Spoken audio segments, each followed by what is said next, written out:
What's up, my young artistic friends? So today we're going to talk about a really important skill for us to have as artists. That skill is called overlapping. Can you guys say that word? Overlapping.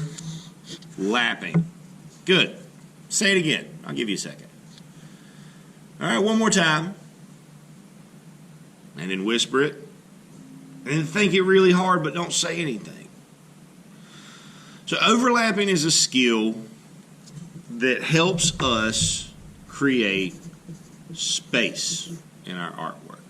It means that we have one thing that is over the top or underneath or behind something else. So instead of drawing things where they're everything lined up in a perfect row, we're going to be practicing drawing things where we have stuff tucked behind, looking out from behind there,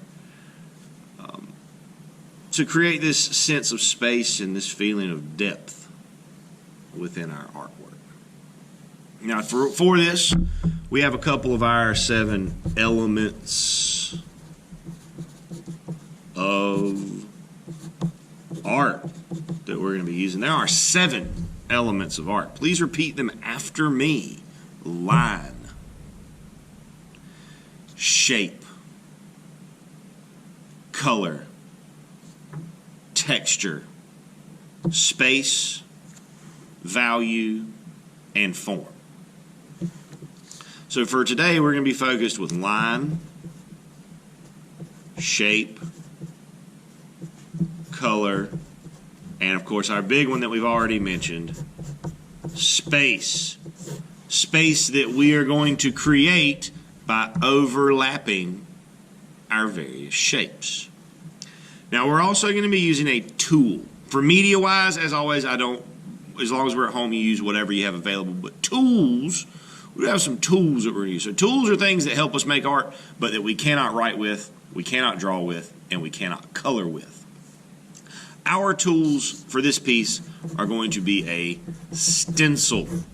A stencil is a shape that we trace around to create a shape. Now, if we were in my room, I would give you a stencil, but since you're at home, we're going to get a little bit more creative, and you're going to have you're going to find things that you could use as a stencil. Some examples of things that you could find to use as a stencil. You could use a cup. This is an old dirty cup that I use for ink washes, but it's a cup. You can set it down. You can trace around it. It'll make shape. You could use a bowl.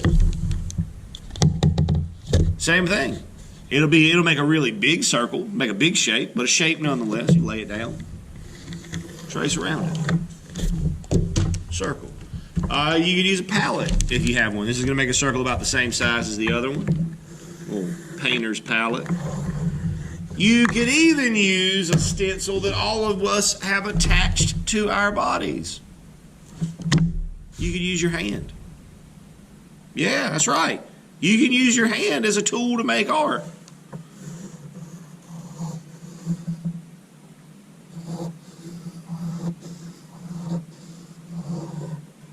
So take a minute before you move on with the rest of our directions and go and find yourself some stencils. Now, keep in mind, stencils should fit mostly on the paper, and they need to be able to lay flat. If they won't lay flat on a table, you're going to make it a lot more difficult for yourself. So at that point, I'm going to flip over. And I kind of like the idea of using my hand, so I think that's what I'm going to go with. I'm going to take my watch off because it's getting in my way. And what we want to do here is we're going to overlap. So I'm going to start with one hand. And when I trace my hand, I make sure I keep my pencil straight up and down. I don't ever turn my pencil to the side if I can help it, because that'll make my hand look strange and not really very much like a hand. Look at that. There's a hand there. So now for the overlapping, what we want to do is we're going to keep tracing our hand. And what we want to do is to lay our hand over the top of the hand that we've already drawn.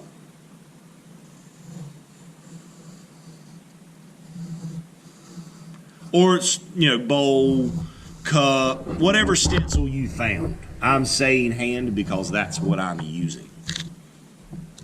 You see how those lines are crossing over each other? Maybe we do one where we don't have our whole hand on the page. Maybe it's just a couple of fingers.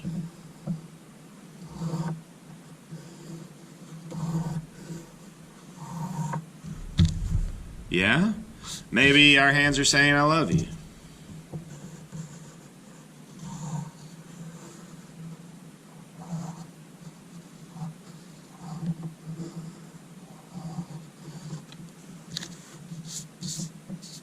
We just want to keep, maybe we do it with our fingers all together. Or as together as my fingers will get. I'm going to do one more. And put one more right here. Just overlapping, making sure that everything we draw is over the top. It goes over the edge of another shape on our page. Okay, so that's for the drawing. Now let's talk about coloring these images. There are a lot of lines on this page. There's a lot happening, which means that we need to take our time. We need to go slowly and focus in and focus on controlling what we do. Now with a crayon, I'm going to use a crayon. Again, you use whatever you've got handy at home. With a crayon, when we use this media, we want to start gently. We don't need to press down really hard with a crayon to make it work. We can work gently and it still look really good. But we want to make sure that we always color in the same direction. We want to make sure that we're not going a million different directions because it won't look very good when we're done if we do it that way. Now since I put purple right here, I don't want to put purple anywhere that it's going to touch that shape. So could I put purple here? Yeah, no, I probably shouldn't do that. Should I put purple here? Yeah, no, probably shouldn't do that either. But I could put purple right here where it's not touching that other piece of purple. And again, I always color in the same direction. All right, so I'm not going to make us sit here while I color this whole thing. I'm going to speed the camera up just so you can see what it's going to look like as it goes.